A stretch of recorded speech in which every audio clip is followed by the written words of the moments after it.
Dios le bendiga mucho, le invito a que tome asiento. Bienvenido a la iglesia. Hoy vamos a compartir 3 versículos, 3 puntos de las Santas Escrituras. Estaremos en el libro de Salmos, en el libro de Habacuc y también en uno de los evangelios de San Marcos. Cuenta la Escritura que en el Antiguo Testamento existió un gran profeta, un hombre de Dios extraordinario, que realmente decidió entregar su vida para servir a Dios. Fue un hombre muy prominente y aún se predica sobre él y aún tiene mucha acción con Dios. Y en muchos lugares del mundo, inclusive en otras religiones, se lo menciona. Y fue un gran profeta de Dios que fue el profeta Elías. Este hombre de Dios logró comprender el plan de Dios, logró comprender lo que Dios quería de él y comenzó a no menos que no de convencer a una persona de que Dios era real, no de querer convencer a una familia de que Dios era real, no de querer convencer a un grupo de amigos de que Dios era real.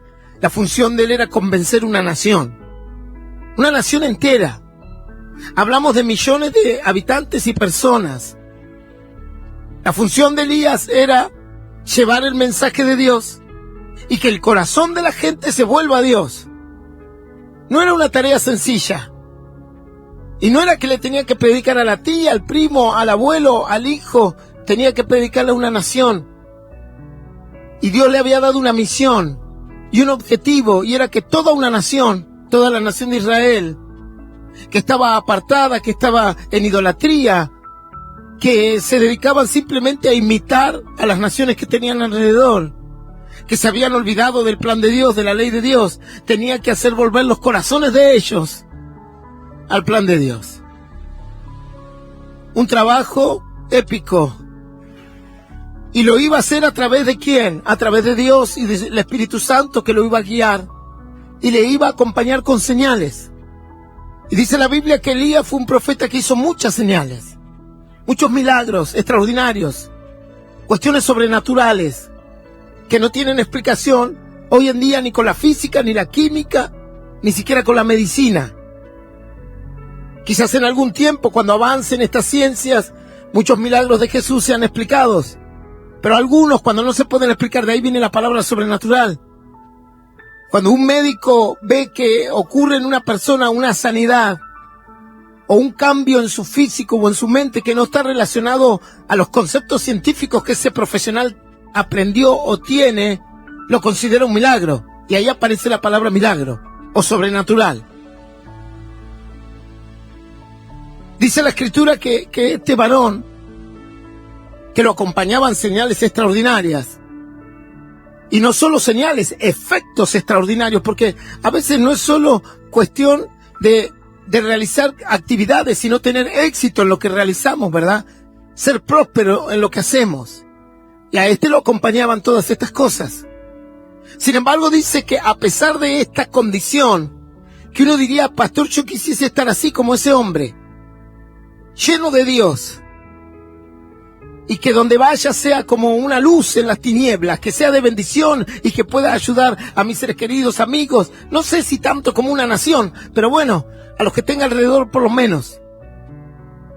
Y dice que este varón, a pesar de esa condición, en un momento, por diferentes situaciones, por diferentes luchas de la vida, porque a pesar de estar lleno del Espíritu Santo y a pesar de que Dios lo usaba como un instrumento de honra extraordinario, tenía todas las necesidades que tiene cualquier mortal aquí en la tierra. No era un ángel caminando aquí en la tierra. No era un ser celestial que estaba exento de las leyes físicas y químicas de la tierra. Era un hombre que tenía que comer, que tenía que beber, que se cansaban sus músculos, que a veces se agotaba, que tenía sus dudas. Estamos hablando de un hombre natural. Dice la Escritura que este varón en un momento, a pesar de todas estas manifestaciones que tuvo con Dios y a pesar de los grandes logros que había hecho con Dios, dice que su corazón se desalentó. y entró en una pendiente de desánimo, de angustia, de luchas, de pruebas, en donde comenzó a cuestionarse si lo que hacía estaba bien, si era correcto o si valía la pena. Y dice la Escritura que este hombre comenzó a huir, un hombre que no estaba acostumbrado a huir, que enfrentaba cualquier problema. Pero a veces nosotros tenemos los problemas por delante y en vez de enfrentarlos y tomarlos de la mano de Dios, querer enfrentarlos, cometemos las mismas situaciones, tratamos de huir de una manera u otra, escapar del problema. Ya sea haciendo una omisión del mismo, ya sea negándolo. Hay personas que escapan de su problema negándolo. Y tú vienes y le dices, mire, hermano, tengo que hablar sobre su hijo. No, mi hijo está perfecto. No, pero su hijo, su hija está... No. Ellos están bárbaros, no tienen ningún problema. La negación del problema es lo primero que ocurre en el corazón del ser humano. Negamos. No queremos asumir ciertas realidades. Es como aquel que niega una enfermedad, ¿verdad? Y dice, no, yo no tengo nada. No, pero el médico dijo, no. Y en Elías comienzan a ocurrir estas cuestiones naturales en el corazón del hombre y de la mujer. Y dice que en su huida, a medida que él se iba escapando del plan de Dios y se iba escapando del lugar donde estaba, dice que su mente comenzó a pensar todas estas cosas y se terminó encerrando en una cueva. Se metió en un lugar oscuro, en una cueva. Ahí se encerró solo, con su pensamiento, con angustia. ¿Y sabes qué? La angustia era tan grande, la sensación de soledad en él era tan grande. Pero pastor, a ver, recapitulemos un poco esta historia. ¿Dios lo abandonó? No, jamás. Dios no abandona a sus hijos. El Señor le dijo a los discípulos, yo voy a estar con ustedes todos los días hasta el fin del mundo. Las promesas de Dios van más allá de lo que yo siento, de lo que a mí me parece. La mente humana es peligrosa. Imagínense, hay personas que sufren de celos. Y la Biblia dice que el celo es destructor. Lo destruye todo. Y una persona cuando tiene celos comienza a imaginar cosas que no existen. Ve situaciones que no son reales. Y cualquier situación que se asemeje con la verdad, lo asocia como que está recibiendo un daño. Por eso los celos destruyen cualquier familia. Es insostenible tener un hogar con celos. Es insostenible. Básicamente es demencial. Termina en una toxicidad tremenda y en una locura. Por eso la Biblia lo dice claramente, Proverbios, el celo es destructor de aquel que lo posee. Lo daña todo, lo destruye todo, porque en él comenzamos a inventar cosas. Y cuando estamos bajo esa condición mental, Satanás es muy astuto y comienza a poner básicamente alucinaciones de pensamientos en la cabeza. Hay alucinaciones visuales, personas que ven cosas. Hay alucinaciones auditivas, personas que escuchan voces. Pero también hay alucinaciones mentales, en donde imaginamos cosas que no existen. Como cuando un niño ve un monstruo en la pieza a la noche y es un saco colgado en la puerta del placar. Nada más. O del ropero. Y dice que Elías comenzó a tener pensamientos de soledad, pero no estaba solo. Pero él se sentía solo, pastor, sí, sentía que estaba solo, pero no lo estaba. Y en un momento fue tanta la profundidad de su dolor en su corazón, que le pidió a Dios que le quite la vida. Este poderoso varón de Dios le estaba pidiendo a Dios que le quite la vida, que para él no había sentido de vivir, que no tenía sentido la vida. Después de todo lo que Dios le había mostrado, aún así su corazón cayó en esa condición. En una cueva oscura, solo. Dios estaba ahí. La Biblia luego, más adelante, nos dice que aún fue alimentado por un ángel, pero en un momento dice que él estando allí, Dios le va a hablar. Y dice que estando en la cueva aparece un viento tremendo. Y dice la Biblia que Dios no estaba en ese viento. Luego dice que aparece como un terremoto que rompía todas las rocas que estaban alrededor.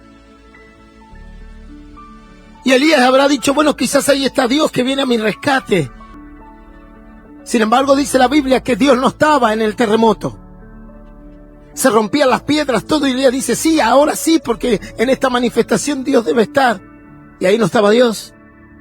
Luego dice que aparece como un fuego. Dijo, sí, ahí va a estar Dios, en el fuego. Y dice la Escritura que ahí no estaba Dios. Y luego apareció como un silbo apacible, como un silencio. Así, viste, no sé si a usted le habrá parecido o habrá tenido esta experiencia. En el mundo de la medicina se dice que en realidad no existe el silencio. Y se asocia que el silencio es solo la falta de algo que haga ruido, nada más. Y la gente dice, es verdad, pastor, porque si yo estoy en un lugar solo y no hay ningún ruido, empiezo a escuchar como un silbido, ¿verdad? Vio que cuando uno agarra un caracol que está muerto, no hay nada, pero se lo pone al oído, dice, ahí escucho el mar, y la gente piensa que está ahí el océano, y se pone el caracol aquí en el oído. Pastor, eso es verdad. ¿Tú crees que eso es verdad? Cuando tú pones eso en tu oído y aprietas tu oído para querer escuchar el mar, que eso es mitológico, ya se lo digo, lo único que ocurre es que usted obtura el conducto auditivo externo. Entonces comienza a escuchar como un zumbido de su propio oído y su propio organismo. Es como aquel que empieza a escuchar su corazón y dice, pastor, tenía el corazón en la sábana. No. Cuando hay mucho silencio y estás en una posición X, recostado en tu cama, tú puedes escuchar los latidos de tu corazón. Y la gente se pone el caracol y dice, ahí está, el océano Atlántico, pastor. Y bueno, sí, está bien. Fíjate si pasa algún barco por ahí. Y a todos nos ha pasado esta condición, de por ahí estar en mucho silencio, y en realidad el silencio en sí no existe. Siempre hay algo, y se escucha como un zumbido, ¿verdad? En el oído. Dice que aquí aparece como un silbo apacible, como lo que escuchamos nosotros a veces. Y dice que cuando Elías escucha eso, se tapa el rostro. Y cae de rodillas porque sabía que Dios estaba ahí. En ese silencio Dios estaba. Y de eso quiero hablarte hoy, del silencio de Dios. Porque hay personas que experimentan el silencio de Dios. Pastor, oro a Dios y no lo escucho. Pastor, busco a Dios y es como un gran silencio en mi vida. Y algunos piensan que el silencio de Dios es que Dios se olvidó de ellos. Algunos piensan que el silencio de Dios es que Dios no te quiere más. Algunos piensan que el silencio de Dios es que Él no existe. Sin embargo, hay momentos en nuestra vida que oramos a Dios, que buscamos a Dios, que estamos en busca de una respuesta y es como que no viene nada. Es como que no hay nada, pastor. Y a veces tenemos que aprender que aún en el silencio de Dios, Él nos habla. Y Él nos enseña. Dice la Biblia así. Tú no lo leas. Yo se lo voy a leer. Leeremos el último versículo, luego el último libro. En el Salmo 22, versículo 1 dice, el rey David, Dios mío, ¿por qué me has desamparado? ¿Por qué están tan lejos de mí la salvación y de las palabras de mi clamor? Dios mío, clamo de día y no respondes, y de noche y no hay para mí reposo. El rey David había sido llamado por Dios había sido ungido por un profeta. Dios lo había acompañado en señales extraordinarias. Había tenido una gran batalla con Goliat y lo venció, una historia que aún cuentan en las reuniones dominicales de los niños. Sin embargo, a pesar de todas las manifestaciones que David había tenido con Dios, en el capítulo 22, versículo 1 va a denotar algo de su corazón, algo que él sentía. Y que sin lugar a duda, todos nosotros en algún momento lo vamos a sentir. O algunos lo están sintiendo en este momento. Dios mío, le dice, ¿por qué me dejaste? Pero pastor, eso no es doctrinal. Pastor, Dios no abandona a sus hijos, ¿verdad? Claro que no. ¿Y por qué dijo eso? ¿Por qué David dice, Dios mío, ¿por qué me has desamparado? Si él sabía que bíblicamente Dios no deja a nadie, menos a aquellos que le buscan de todo corazón. Luego dice así, ¿por qué estás tan lejos de mi salvación y de las palabras de mi clamor? Dios mío, clamo de día y no respondes, y de noche y no hay para mí reposo. David se sentía solo. David sentía que Dios no lo escuchaba, que se había alejado de él. No estaba diciendo Dios no existe, Dios es una mitología, un cuento. Lo que él estaba diciendo es que Dios no le respondía. Luego vamos al libro de Habacuc, usted no lo busque, yo se lo leo. Capítulo 1, dice así, en el versículo 2, dice Habacuc, ¿hasta cuándo, oh Jehová, clamaré y no oirás? Y daré voces a ti a causa de la violencia y no salvarás. Dice que Habacuc estaba viviendo una situación muy difícil en su vida. Y toda una nación. Y él clamaba y buscaba a Dios, clamaba, pero no escuchaba la voz de Dios. Y en un momento dice, ¿hasta cuándo, Señor? ¿Hasta cuándo clamaré y no vas a oír? Daré voces a ti a causa de la violencia y no salvarás. Como diciendo, estoy solo. ¿Y qué pasó ahí, pastor? Dios se olvidó de sus hijos. Dios no le da respuesta a aquellos que claman. No dice la Biblia, buscarás y hallaréis, llamad y se os abrirá. No dice la Biblia que todo el que pide recibe, pedid y se os dará. Clama a mí y yo te responderé, orarás a él y él te oirá. No dice todo eso la Biblia así. ¿Y por qué este silencio? Y si quieres más, en el libro de Marcos, capítulo 15, versículo 34, Jesús estaba en uno de los momentos más difíciles de su vida. Fue el hombre más obediente que puede existir en el universo para con su Padre. Fue la persona que jamás cometió un pecado. Fue la persona que obedeció a Dios segundo a segundo, sin cometer ningún error en su vida. Jamás cuestionó a su Padre. Jamás desobedeció un mandato del Espíritu Santo en todo lo que fue encomendado a hacer en esta tierra.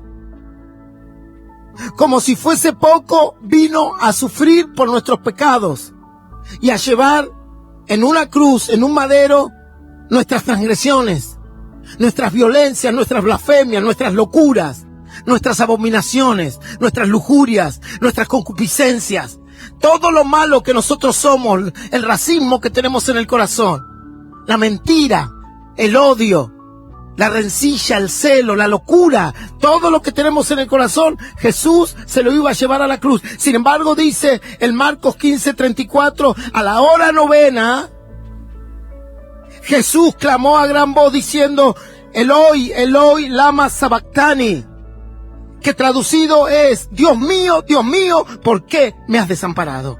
¿Por qué me dejaste solo, Dios? No te escucho.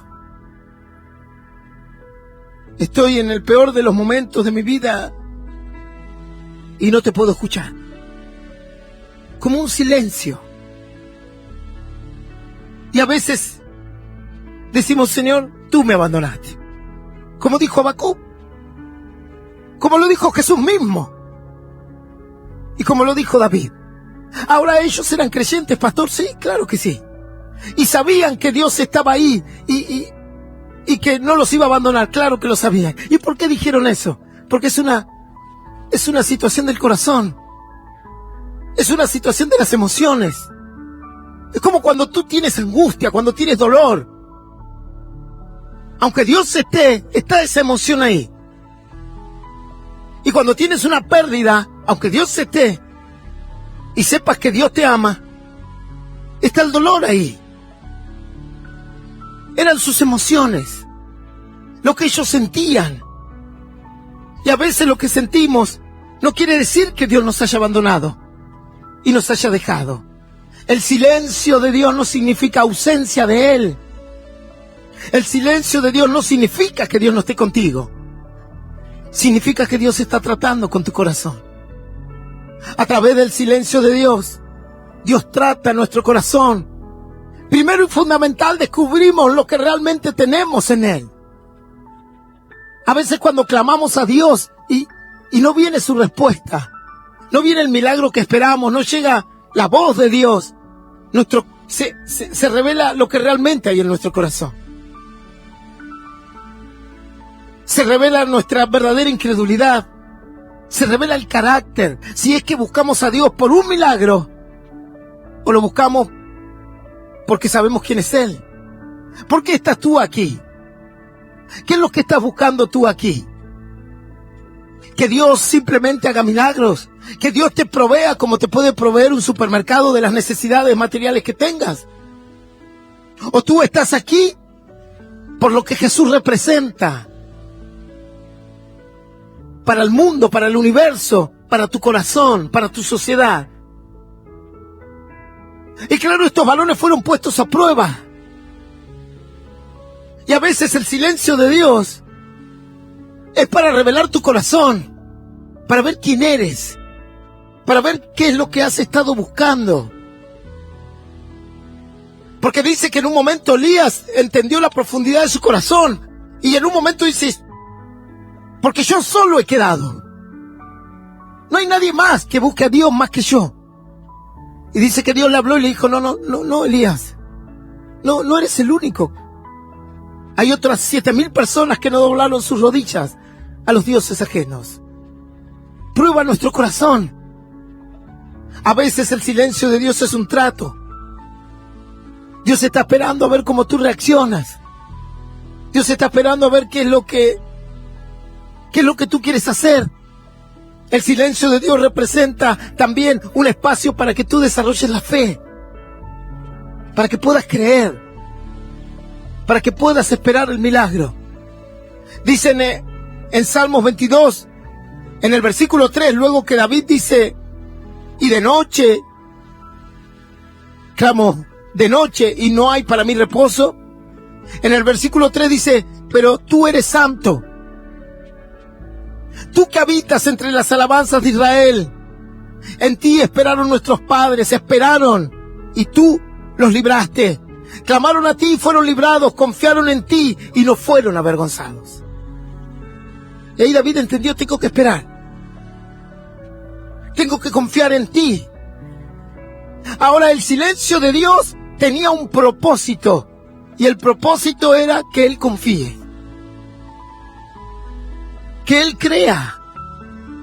Ese era el propósito del silencio de Dios, desarrollar su fe. Y a veces tú vienes aquí y dices: pastor, oro a Dios, no siento nada, oro a Dios, no escucho nada, oro a Dios, no veo nada. Y tienes que creer que Él está. Tienes que creer que Él quiere hacer un milagro en ti. Y tienes que creer que Él tiene sus tiempos. Pues la Biblia dice que todo tiene su tiempo debajo del sol. Y nosotros nos manejamos en el tiempo de Dios, no en mis tiempos. Hay hermanos que dicen: la vez pasada un hermano me dice: pastor, ¿por qué no prospero? ¿Por qué yo quiero tener más dinero? Le digo: quizás no es tu tiempo. Y le pido a Dios trabajo, y le digo: tu palabra dice que el que no trabaja no coma, que tu palabra dice que mi deseo es que seas prosperado en todas las cosas, pero no viene el trabajo. Y Dios no me habla, pastor. Dios no me dice nada. Y ya vengo hace un mes, 2, y le digo, tienes que tener fe. Tienes que entender que los tiempos de Dios son para que tú puedas crecer. Quizás Dios te da mañana un trabajo y por ese trabajo te apartas de su voluntad. Quizás por ese trabajo te olvidas de quién es Dios. Hay personas que tú le das un peso de más y destruyen su vida, destruyen su familia. Yo conozco familias que les hubiese convenido quedar pobres. Pastor, ¿cómo va a decir una cosa así? Sí, es así. Les hubiese sido preferible ser pobres. Porque cuando cosecharon dinero, cuando cosecharon un mundo material, se destruyeron entre ellos. Las ambiciones, los deseos, las puertas que se abren a veces con el dinero, los terminaron destruyendo. Terminaron destruyendo el matrimonio, uno por un lado, otro por otro. Y uno dice, y la verdad te hubiese convenido quedar en esa condición, en la pobreza. Quizás sería más agradecido a Dios, porque a veces en la grandeza nos olvidamos. Porque es muy común del ser humano venir a buscar a Dios en la angustia y en el dolor, pero cuando estamos bien nos olvidamos todos. Solo lo buscamos cuando tenemos necesidad. Y ya creo que esto lo dije en cientos de mensajes. Dios no es un supermercado. Tú no vienes a buscar a Dios simplemente por tus necesidades. Eso lo haces en un supermercado. Si te falta el azúcar, vas a la góndola y la sacas y listo, y la pagas. Con Dios es diferente. Y a veces Dios no da una respuesta. A veces Dios está en silencio, esperando ver cómo va a reaccionar tu corazón. ¿Cuál va a ser tu actitud? ¿Cuál va a ser la conducta que tú vas a tener ante Dios? Si va a ser una queja, si va a ser un desánimo, si va a ser esperar en fe. ¿Sabes que hubo un varón que fue probado grandemente y todo el mundo conoce esta historia, que fue Job? Y dice la Biblia que fue muy probado Job, a tal punto que tuvo grandes pérdidas familiares, económicas, e inclusive su salud, pues tuvo una enfermedad de la cabeza a los pies, una sarna maligna, dice. Sin embargo, dice la Biblia que él esperaba en Dios y no llegaba la respuesta. Y a pesar de haber perdido todo, vinieron 4 amigos y en vez de alentarle el corazón, lo hundieron más aún todavía. Es como cuando tú te sientes mal y viene otro y te empuja todavía más en el pozo.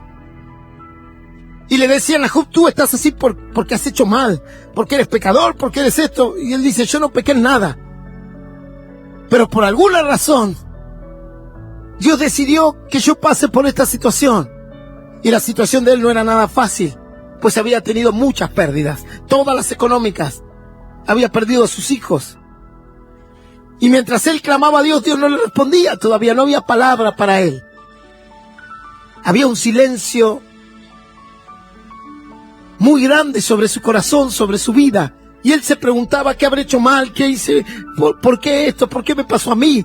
¿Por qué Dios me pasan estas cosas a mí? Sin embargo, dice la Biblia que Dios no le hablaba. Y después de un tiempo, vino su esposa y le dijo, ¿sabes qué? ¿Por qué guardas tu integridad? ¿Por qué sigues confiando todavía en Dios después de todo lo que nos pasó? Maldícelo y muérete de una vez por todas. Su propia esposa le dijo que maldiga su fe, que maldiga a Dios mismo, y si es posible que se muera él también. Sin embargo, dice la Biblia que la respuesta de Job fue realmente de alguien que entendía muy bien el plan de Dios. Y le dijo, ¿sabes qué, mujer? Aunque mi cuerpo esté deshecho, porque es verdad, estoy deshecho, porque es verdad, perdí todo, porque es verdad, estoy mal. Aquí no es cuestión de un mensaje positivista. Hay personas que están mal y es la realidad. Hay personas que están sufriendo y es la realidad. Hay personas que en este momento tienen enfermedades terminales y es una realidad. Lo confirma una anatomía patológica, lo confirma un estudio. No es cuestión de positivismo. No es como esas frases que dicen, todo tú lo puedes si te lo propones. Eso es mentira.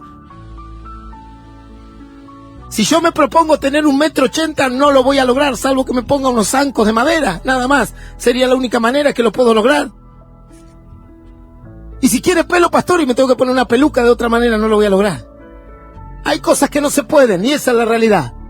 Y el evangelio se vive sobre una realidad, no sobre algo ficticio. La fe está fundada sobre cosas reales. Y dice que Job dijo, sí, esta es la verdad, estoy deshecho. Lo perdí todo, no tengo nada. No voy a mentir. Esta es mi condición. Y dice que de sus labios salió, aunque mi cuerpo esté deshecho, yo sé que en mi carne veré la gloria de Dios. Eso dijo Job. Sí, estoy destruido. Lo perdí todo, perdí la familia, perdí a mi mujer, perdí a mis hijos, perdí la economía, no me queda nada. Ni siquiera el cuerpo para volver a empezar. Ni siquiera tengo medicina. Dice la Biblia que la medicina de Job era un tiesto, un pedazo de olla. Agarró un pedazo de cerámica y se rascaba con él para ver si podía aliviar un poco la picazón y el dolor. Pero la expresión de sus labios, de decir, aunque mi cuerpo esté deshecho, yo sé que voy a ver la gloria de Dios en mi carne, representaba a un hombre de fe, un hombre que sabía esperar, un hombre que sabía que aunque a veces Dios está en silencio, Él está trabajando, Él está actuando en nuestro corazón. ¿Tú crees que Jesús no sabía que Dios lo estaba mirando? ¿Qué padre abandona a su hijo en el dolor? ¿Qué padre no quisiese estar en el lugar donde está su hijo en un estado de dolor? ¿Qué padre no daría su vida por eso? ¿Sabes? Yo, en mi profesión de médico, ¿saben los padres? Hombres y mujeres, ¿no? Padres en plural, no importa el género. Que llorando hicieran, doctor, le sacaría la enfermedad a mi hijo y me la pondría yo. Un padre, una madre, en su sano juicio, da la vida por sus hijos, por su familia. Sin lugar a duda, por lo menos las personas más íntegras que he conocido en mi vida. ¿Tú crees que Jesús no sabía que Dios estaba ahí? Que lo estaba viendo todo. Que estaba crucificado junto a su hijo. Uno dice, no, pero Dios estaba en el cielo y Jesús estaba en la cruz. ¿Tú crees eso? Es como que tú me digas, no, mi hijo está en terapia y yo estoy en mi casa. Tú estás en terapia con él. Y sin lugar a dudas sufriendo aún más que él. El padre sufre más que el hijo. Las situaciones agravantes del hijo. A veces vienen los hijos y dicen, ay, me separé. Bueno, no importa, me voy con mis amigas al boliche. Y el padre está con un puñal acá. Y la madre también, llorando al pie de la cama mientras tú estás bailando por ahí. Porque ellos ven la realidad, ven dónde vas a terminar. Ven el resultado final de esta historia. Por su experiencia, por lo que han vivido. Y a veces los hijos dicen, no, bueno, pero ya está, papá, voy por el cuarto. Y el padre se encierra en la pieza y dice, Dios mío, ¿cuándo va a madurar esta y este? ¿Cuándo va a sentar cabeza? Así me decía mi papá. Cuando yo me portaba mal me decía, algún día vas a poner las barbas en remojo. Hasta el día de hoy ni sé qué significa, pero representaba un acto de maduración. Y te decían así, ¿cuándo vas a poner las barbas en remojo? Tengo que buscar qué significa eso. Los padres sufren detrás de los hijos, aún más que los hijos. Porque se anticipan, porque lo ven todo. ¿Tú crees que Dios no sufría con Jesús en la cruz? Era Él mismo estando ahí. Cada clavo, cada llaga. Él lo sentía en todo su ser. Sin embargo, dice que Jesús dijo, Eloi, Eloi, sabactani, ¿por qué me has desamparado? ¿Por qué me siento solo? Era una enseñanza para nosotros. Era para que sepamos que el silencio de Dios no es soledad. Que el silencio de Dios no es que Él no esté. Él está trabajando aún en el silencio. Nosotros tenemos que confiar. Tenemos que creer. Y cuando Jesús dijo eso, a los minutos nomás dijo, consumado es, lo logré, vencí. Para luego resucitar y decir, vi el fruto de mi aflicción y quedé satisfecho. Dios nunca lo dejó, pastor. No, nunca Dios abandona a sus hijos. Nunca. No lo dejó. No lo dejó. Estaba ahí. Pero a veces el silencio es muy elocuente y a veces el silencio dice muchas cosas, y más cuando es de Dios. Yo que cuando uno se pelea con alguien, cuando yo me peleo con mi señora, no mucho, pero a veces nos peleamos por algunas cosas, y se queda muda, y con ese silencio me dice más cosas que cuando habla. Y uno dice, decía algo, decime algo, y no te dice nada. Y cuando una mujer no te dice nada, ya anda arrodillándote y pidiendo perdón. Como decía un TikTok por ahí, mi mujer no me habla, hasta el muerto. Y otro decía, pero mi mujer no me habla, escápate de la casa porque algo va a pasar. Y a veces el silencio es muy elocuente y dice más cosas de las que tú te imaginas. Y a veces cuando estamos enojados nos quedamos callados, no decimos nada. Y cuando nuestros hijos nos ven callados y así mirando, saben que arde Troya. Se viene el problema, ¿verdad? Cuando Dios está en silencio, Dios está trabajando en tu corazón. Las historias de David, las historias de Elías, la historia de Habacuc, la misma historia de Jesús, quedó registrada para que nosotros podamos ver cómo Dios trabaja en el silencio. Cómo Dios trabaja aunque tú no lo escuches con tu oído carnal o con tu oído, digamos, físico. Dios aún está ahí. Pero pastor, en esta situación tan difícil, tan compleja, Dios está ahí. Hubo un tiempo en que, y le voy a contar una parte de mi vida, hubo un tiempo en que yo me salí de la voluntad de Dios. Dios me había dado una demanda, me había demandado una actividad y yo la abandoné, la dejé. No es que la dejé por un pecado, no es que la dejé para ir a disfrutar el mundo o ir a drogarme, a tomar, no, nada de eso. Simplemente antepuse mis objetivos personales antes que los de Dios. Y luego de un tiempo me di cuenta que me había equivocado, pues el haber ido por mi camino me trajo grandes problemas y trastornos. Porque esto es muy común, ¿verdad? Nosotros creemos, es como el adolescente. El adolescente dice, sí, yo voy a vencer al mundo y voy a hacer esto. Pero los adolescentes no, porque voy a conocer el mundo, me voy a poner una mochila y voy a salir para recorrer el mundo. Esas locuras que ocurren a ciertas edades. Y que atrás tú tienes personas que te digan, no hagas locuras, te puede ir mal y esto y aquello. No escuchamos a nadie. El adolescente no escucha a nadie. Por más que se lo expliques de todos los colores, él no lo va a escuchar. O como la doncella enamorada, que se enamora del vago que no trabaja nunca, que se la pasa con vicios, y viene el padre y la madre dice, no te juntes con ese, te va a destruir la vida. Ay, y ella lo ve como el príncipe azul. No hay con qué darle. Él es un vago, un vividor. Te va a usar, te va a destruir, pero tú lo ves. ¿A quién viste? Al ángel Gabriel, pastor, vi. Así lo vi, así se viste el diablo. La Biblia dice que el diablo se viste como ángel de luz. Ten cuidado. Ah, no, pero que el diablo no es rojo, con cuernos y cola y un tridente. No. No. El diablo dice que es como ángel de luz.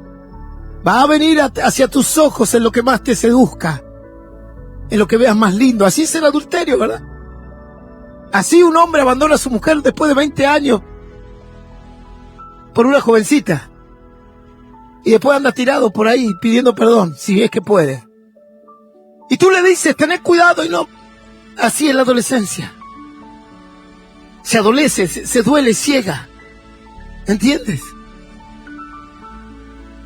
Y Dios te advierte y Dios quiere estar contigo. Pero a veces nosotros tomamos nuestro camino y yo tomé mi camino. Y dije, me va a ir bien. Y en realidad no me fue bien. Y me va a ir bárbaro y no me fue nada bárbaro. Y seguramente voy a lograr esto y voy a lograr esto y no logré nada. Así, vio cuando uno hace los sueños y dice, bueno, ahora voy a trabajar, y cuando trabaje me voy a hacer la casa, y cuando recibes tu primer sueldo, dices que una casa de cartón me voy a hacer, pastor, con este sueldo. Y uno empieza a hacer sueños y cosas, y me voy a casar, y entre los dos vamos a construir el otro, y después uno tiene que mantener al otro. ¿Y cómo no era entre los dos? Pan y cebolla, no, ni pan ni cebolla, nada. No es como los libros de cuentos, y comimos perdices y fuimos felices, sí. Vas a comer perdices, perdices vas a tener que ir a buscar al campo cuando veas el recibo de sueldo. Vio que uno arranca con esas ilusiones y no entiende que el matrimonio hay que forjarlo, hay que trabajarlo, hay que esforzarse, hay que renunciar a muchas cosas. Y luego vienen los hijos y chao, listo, despedite de tu vida. Y yo tomé mi camino pensando que me iba a ir bien. Me había olvidado de uno de los consejos fundamentales de la palabra de Dios, que los caminos de los hombres parecen buenos. Y yo creí que el mío era muy bueno. Y el resultado fue un resultado de muerte. Cuando me di cuenta estaba fuera del plan de Dios. Cuando me di cuenta había perdido las promesas de Dios. Con dolor, con angustias, con pérdida, recordé que como hijo de Dios, Él no me iba a abandonar. Y dije, voy a volver. Ah, pastor, ¿como la oveja perdida? Sí. ¿Como la oveja perniquebrada? Sí. ¿Como el hijo pródigo? Claro. ¿Quién no es un hijo pródigo aquí? A ver, levante la mano el que no es un hijo pródigo. Dice la Biblia que el que dice que no peca, el tal miente. Y tuve que volver. Y volví como el hijo pródigo, con la cabeza baja, humillado, reconociendo que mis caminos no son buenos. Que al fin y al cabo yo pensé que me iba a ir bien, pero no me fue tan bien. Y entendí que fuera de Dios, la vida es como una tómbola, es como la caja de Pandora. Tú abres y no sabes lo que hay ahí adentro. Y cuando volví, hubo un gran silencio de parte de Dios. Y empecé a orar y no sentía nada. Y me empecé a congregar de vuelta y no sentía nada. Y el silencio era tremendo. Era como que había una pared entre el cielo y mi oración. Y yo a veces oraba y digo, ¿será que Dios me está escuchando? Y había un gran silencio. Y a veces venía y hablaba con algún pastor u otro y le decía, ¿sabes qué? Oro y no siento nada. Y clamo a Dios y es como que no hay nada. Y a veces inclusive vengo a la iglesia y es como que no me nace eso que me nacía antes de... Y yo iba aprendiendo a través de las escrituras que a Dios había que servirlo no por las emociones, sino por lo que realmente representa el servirlo, y que el culto a Dios no era un culto emocional, sino un culto racional. Hago lo que hago porque entiendo por qué lo hago y para qué lo hago. Oro a Dios porque sé que Él escucha a sus hijos. Me congrego porque su palabra dice que no tengas por costumbre no congregarte. Leo la palabra de Dios porque dice que es medicina a mi cuerpo, y porque su palabra es como espada de doble filo que penetra el alma hasta discernir todos los pensamientos. Leo su palabra porque es su voluntad para con mi vida aquí en la tierra. Y dije, sí, Señor. En un momento, estando orando, dije, sí, no te voy a servir más, ni te voy a buscar más por sensaciones. Y si hasta el día que me vaya de esta tierra tiene que haber silencio, que así sea. Le digo, quizás forjarás mi fe, forjarás de alguna manera mi carácter, pero entiendo que tú estás, porque tu palabra dice que tú estás conmigo todos los días hasta el fin del mundo. Y así comencé, en un silencio tremendo. Cuando yo me convertí a Dios, había tenido experiencias hermosas. Dios me hablaba en sueños, en visiones, manifestaciones espirituales. Pero sin embargo, Dios había preparado en mi vida un periodo de silencio, de mucho silencio. Ese periodo no fue un periodo de 2 días, 3 días, ni 4 días, fue un periodo de meses. de muchos meses, largos meses, donde tuve que aprender a confiar en Dios por lo que su palabra decía y no por lo que yo sentía. Quizás tú te sientas ante Dios como una persona despreciable. Quizás tú te sientas ante Dios como una persona inservible. Quizás tú te sientas ante Dios como un vaso de deshonra. Quizás tú te mires al espejo y te sientes una mala persona. Pero la palabra de Dios dice otra cosa de ti. La Biblia dice que vosotros sois especial tesoro escogido por Dios. La Biblia dice que tú eres como la niña de sus ojos. Algo muy preciado y cuidado. La Biblia dice que vosotros sois nación santa, linaje escogido por Dios, para anunciar las virtudes de aquel que los llamó de las tinieblas a la luz. Entonces, en el silencio de Dios, tuve que aprender a escuchar su palabra. Y tuve que aprender que no era una cuestión de emociones, de que si hoy estoy contento, imagínate si yo tengo que venir a predicar por las emociones.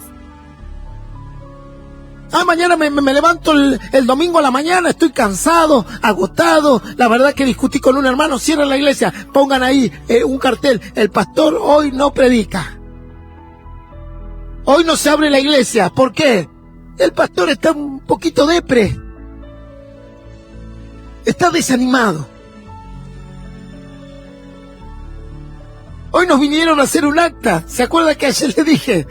Hay que sacar los escombros, porque aquí las leyes son para otros. Aquí tú tienes, vienen como las colectividades gitanas, y lo digo públicamente, rompen todos los cordones, meten todos los autos, camiones, máquinas, hay todo arriba de la vereda y nadie dice nada. Tú te paras a 1 centímetro de la línea amarilla y te encajan una multa así, grande, toma, esta es para ti. Y yo ayer decía, nos van a multar por los escombros. Y hoy vino la municipalidad a hacernos un acta por unas chapitas que andaban volando ahí, del vivero que habían roto. ¿Tú puedes creerlo? Entonces yo no voy a poner un cartel, bueno, hoy el pastor está enojado. Que predique el primero que abra la puerta de la iglesia. No, porque no es por emociones. A veces tenemos que llevar el mensaje de Dios estando nosotros en lucha, en prueba. A veces tenemos que animar el corazón de la gente estando nosotros con desánimo. A veces tengo que orar por ti, aunque yo necesito también oración. Y entendí que el silencio de Dios me enseñó más que tratar de escuchar algo con este oído. Porque en el silencio de Dios me sumergí en su palabra. Y comencé a leer la Biblia y a decir, bueno, vamos a entender lo que Dios me quiere enseñar. Y voy a dejar mis emociones a un costado. Voy a dejar de estar buscando a ver si baja un ángel. Si no, veo que hay gente que vive de ese misticismo. Y que está todo el día queriendo ver algo y que sentir algo y cosas así. Claro que existe, Dios hace cosas así, sobrenaturales. Eso de que baja oro del cielo, eso es todo mentira. Eso no existe nada de la Biblia de eso. Dios transforma y cambia los corazones. Y en el silencio de Dios me sumergí en su palabra. Y empecé a estudiar la Biblia. Y empecé a ver lo que Dios pensaba de mí. Y me di cuenta que el pensamiento que yo tenía era totalmente diferente. Es como el pensamiento que mi padre y mi madre tienen de mí. Tú te miras al espejo y dices, ay pastor, soy un mono, míreme. Tengo la cara como un orangután. Pero viene tu papá y tu mamá y te dice, ay qué hermosa que eres. Pero es fea, pastor.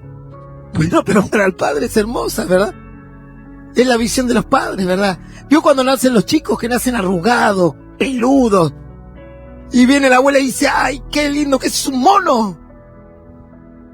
Va a evolucionar después un poquito más a las facciones humanas, pero todo así, algunos salen todos moreteados porque salen por parto natural, todos con hematoma. Y claro, para la abuela, ¿qué es? Para el abuelo, ¿qué es? Para el padre dice, ¡y bellísimo! Y viene el compañero y dice, qué feo que he hecho.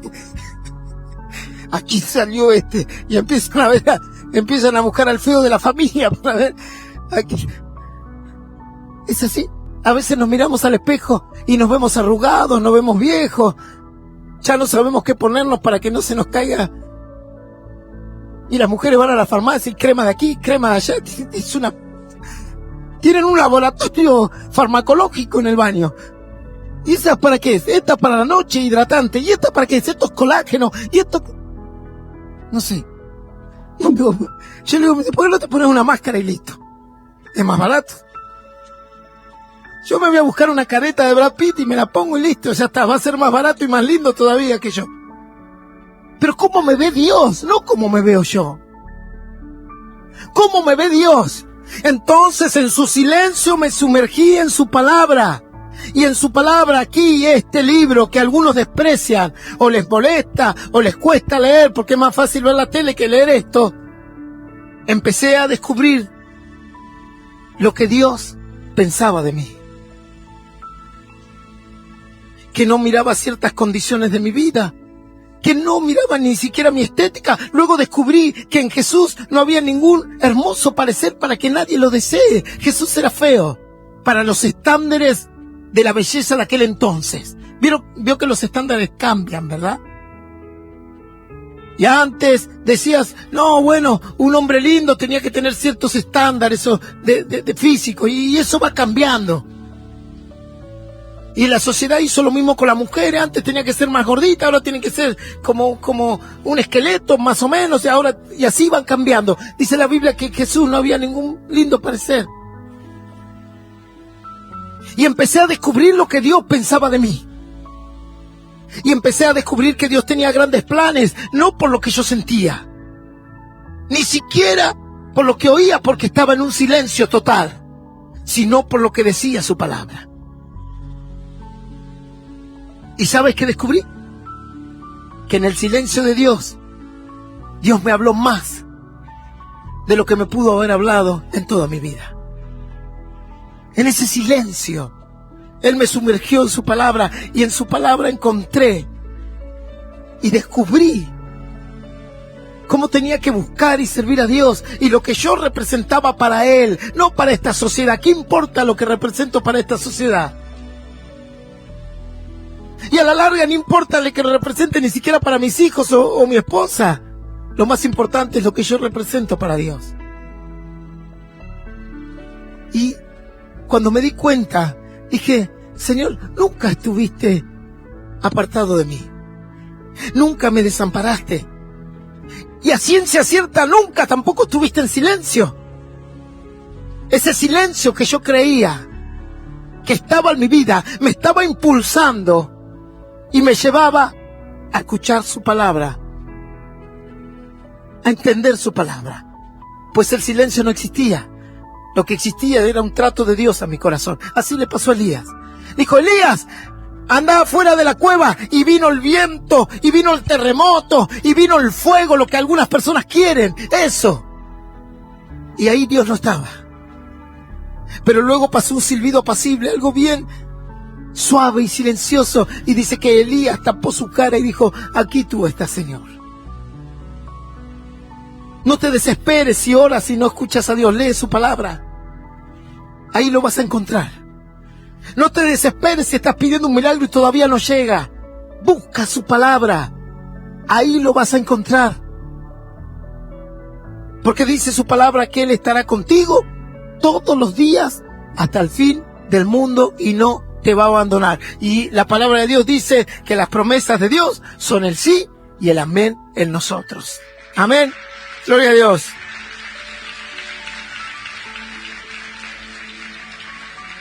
Yo le voy a invitar a que se ponga de pie. Y dijo el salmista, pero tú eres santo, tú que habitas entre las alabanzas de Israel. En ti esperaron nuestros padres, esperaron y tú los libraste. Clamaron a ti y fueron librados. Confiaron en ti y no fueron avergonzados. Eso es lo que Dios quiere de ti, que confíes. que creas en sus promesas, que no te manejes simplemente por lo que sientes, sino que entiendas lo que Él tiene para ti, y lo harás a través de su palabra. Si tú quieres recibir a Jesús en tu corazón, si quieres que Jesús entre en tu vida, y aquellos que nos escuchan por las redes sociales, les invito a hacer una oración que dice así: Señor Jesús, en esta noche he escuchado tu palabra, y he entendido que tú eres mi Salvador, y he entendido que tengo salvación en ti. Te pido que anotes mi nombre en el libro de la vida eterna, en el nombre del Padre, del Hijo y del Espíritu Santo. Amén y amén. Le damos un fuerte aplauso al Señor.